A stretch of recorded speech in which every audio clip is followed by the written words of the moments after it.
কত টাকা ওমর ভাই? বেশি না, এই ধরো 1,500।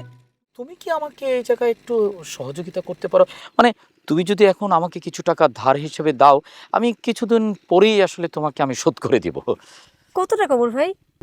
বেশি না, এই ধরো 1,500। 5,000 টাকা তো আমার কাছে হবে না। আমি হয়তো আপনারে 2,000 টাকা ম্যানেজ করে দিতে পারবো। হ্যাঁ, 2,000 হলেও আমি চালিয়ে নিতে পারবো। আমি খুব শীঘ্রই তোমাকে শোধ করে দেবো, তুমি কিছু মনে করো না শাহানা। এখন তো নিয়ে আসি নাই, বিকালে এনে দিই। হ্যাঁ, শাহানা, তুমি কি টিপ পড়ো না?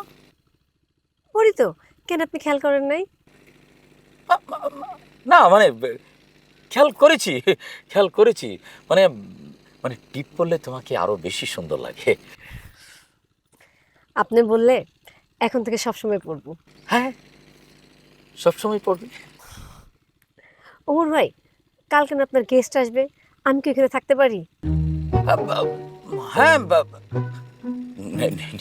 নিশ্চয়ই থাকতে পারো, অবশ্যই থাকতে পারো।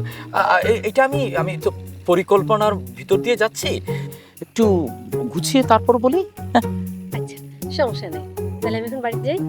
হ্যাঁ, তুমি একা যাবে কেন? আমি তোমাকে এগিয়ে দিয়ে আসি। হ্যাঁ, চলো চলো।